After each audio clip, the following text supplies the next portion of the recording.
Hello everyone, my name is Vikas Singh and I am a full stack trainer at Brelica Services, and I am here to present a very important and well known topic, that is virus. So first of all, we will see the definition of the virus. That virus is a program or piece of code that is loaded onto your computer without your knowledge and runs against your wishes. Viruses can also replicate themselves. Means in a simple terminology, you can say virus is a program.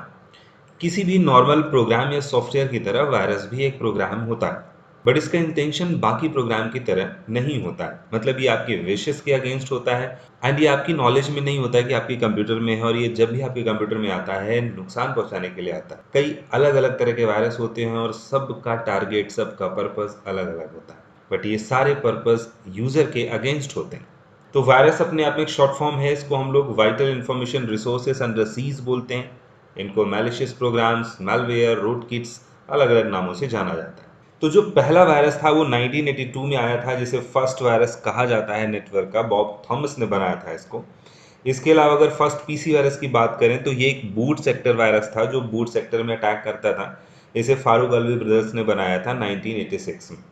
इसके अलावा और भी कई तरह के virus हैं जो file infect करते हैं या फिर खुद की कॉपी बना के मेमोरी को क्रैश करते हैं, या फिर वो स्पाईवेयर की तरह आपके सिस्टम पे आते हैं और सिस्टम की सारी इंफॉर्मेशंस चुरा करके कहीं दूर किसी हैकर के पास भेजते रहते हैं। तो जैसा कि मैंने बताया, हर एक वायरस का पर्पस अलग अलग होता है और ये सारे पर्पस यूजर के अगेंस्ट हैं। तो ये वायरस आपकी फाइल्स को करप्ट कर सकते हैं, बूट सेक्टर को करप्ट कर सकते हैं, आपकी कई हार्डवेयर प्रोग्राम्स को करप्ट कर सकते हैं, या फिर आपकी इंफॉर्मेशंस गैदर करके कहीं सेंड कर सकते हैं किसी दूसरी एंटिटी के पास, दूसरे सिस्टम के पास। इसके अलावा कुछ वायरस एज अ प्रोग्राम आपके सिस्टम पे इंस्टॉल होते हैं और आपके सिस्टम के हर एक हिट्स को रिकॉर्ड करते हैं। वो भी एक तरह की इंफॉर्मेशन गैदरिंग है, आपकी इंफॉर्मेशन गैदर की जाती है। तो यहाँ पे मैंने कुछ सिम्टम्स दिखाए हुए हैं कि कब आपको पता चलेगा कि हमारे सिस्टम पे वायरस आ गया है। इनमें से किसी भी तरह की एक सिम्टम्स आपको दिखाई देता है, इट मीन्स आपका सिस्टम किसी न किसी तरह के वायरस से इन्फेक्टेड है।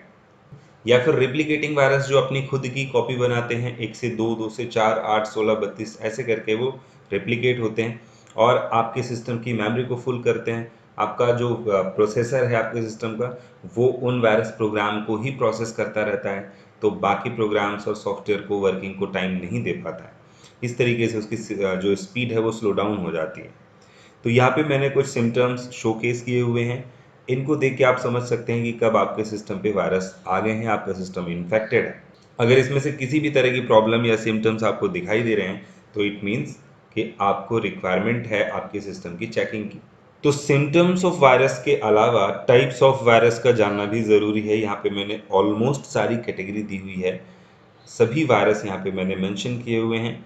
जैसे कि रेजिडेंट वायरस, ऐसे वायरस जो आपके सिस्टम को ही अपना घर बना लेते हैं। और नॉन रेजिडेंशियल वायरस वो होते हैं जो आपके सिस्टम पे इंस्टॉल नहीं होते हैं, बट फिर भी वो आ करके कुछ ना कुछ इंटेंशनली नुकसान पहुंचाने की कोशिश करते हैं। ट्रोजन हॉर्स काफ़ी खतरनाक वायरस है जो आपके सिस्टम में आते हैं किसी फाइल में अटैच होकर के, और आपको पता नहीं चलता। आपको लगेगा कि कोई नॉर्मल फाइल है, लेकिन ये फाइल के साथ आते हैं और आपको पता भी नहीं चलता। आपको लगेगा कि ये नॉर्मल फाइल है और वो फाइल की तरह आपके सिस्टम पे आएंगे, या फिर किसी फाइल के साथ ही आते हैं और फिर बाद में वो आपके सिस्टम पे एक्टिवेट होते हैं एज अ वायरस। या फिर वॉर्म वायरस है जो रेप्लिकेट करते हैं, खुद की कॉपी बनाते हैं। इन वायरस के अलावा कुछ और स्पेशल टाइप के अलग अटैक्स भी होते हैं आपके सिस्टम्स में।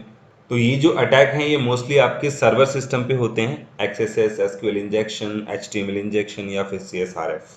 The most important question is that कोई वायरस प्रोग्राम बनाता ही क्यों है जब हमें पता है कि वो नुकसान पहुंचाते हैं।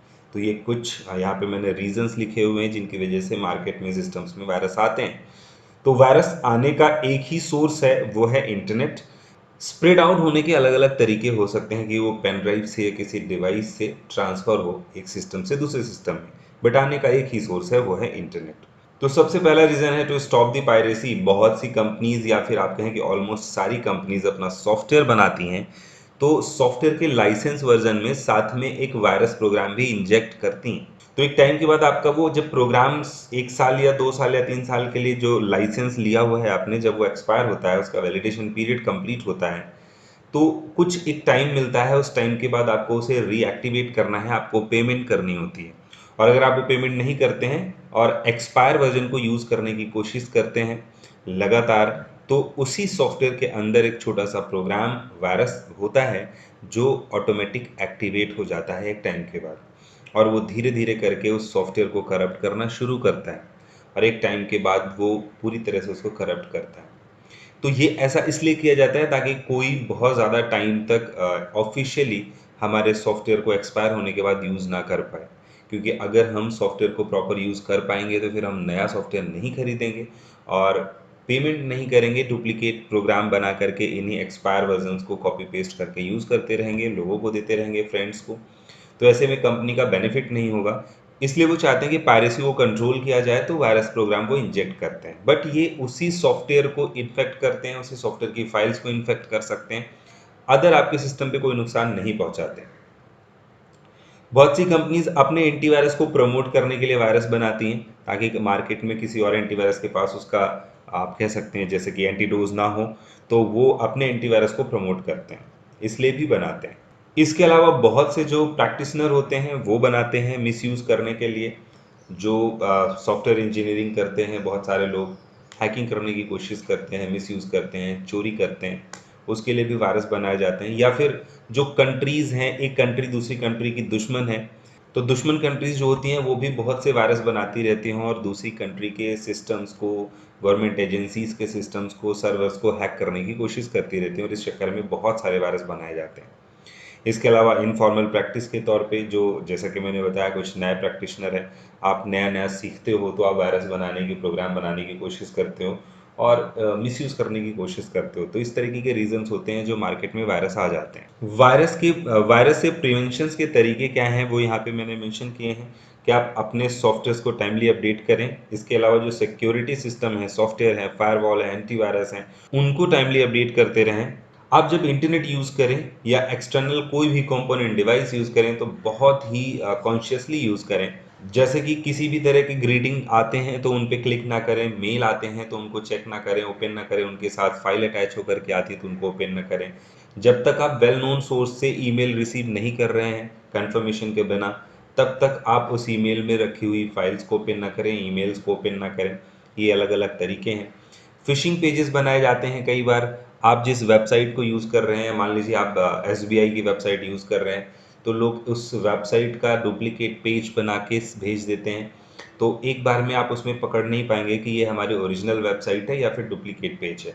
तो जैसे आपने एसबीआई का पेज ओपन किया, आपके सामने एसबीआई का एक डुप्लीकेट पेज खुलेगा और आपको लगेगा ये ओरिजिनल वेबसाइट का पेज है, और उस पर आप अपनी रियल इन्फॉर्मेशन पास करेंगे और पासवर्ड और आईडी पास करेंगे, और हो सकता है वो थोड़ी देर के लिए आपको हैंग कर दे।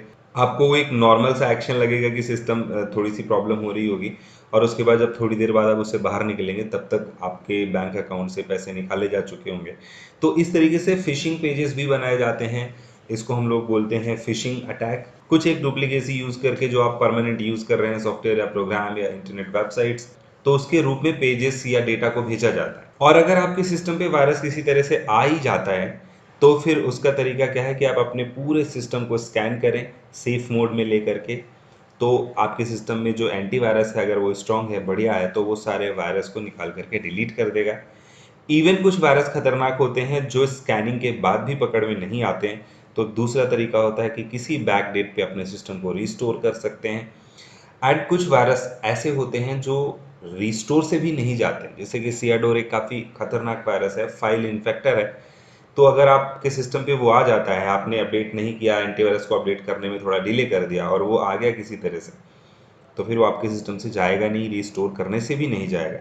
जबकि रिस्टोर करना काफ़ी एक स्ट्रॉन्ग सोल्यूशन है वायरस का। बट रिस्टोर करने से भी अगर वायरस नहीं जा रहा है तो फिर लास्ट एक ऑप्शन है कि आप अपने सिस्टम को फॉर्मेट करें और इम्पोर्टेंट फाइल्स का बैकअप ले लें। वैसे बैकअप लेना एक अच्छी आदत है, तो पहले से बैकअप लेके रखें और अपने सिस्टम को फॉर्मेट करें। तो यही एक लास्ट ऑप्शन बचता है। सो गाइज, आई थिंक आपको वायरस के बारे में सारी इन्फॉर्मेशन मिली होगी और आपके लिए काफ़ी यूजफुल होगा। Even you have any question और doubt then you can comments. So मिलते हैं नेक्स्ट वीडियो में किसी नए टॉपिक के साथ। That's all for this video. Thanks for watching.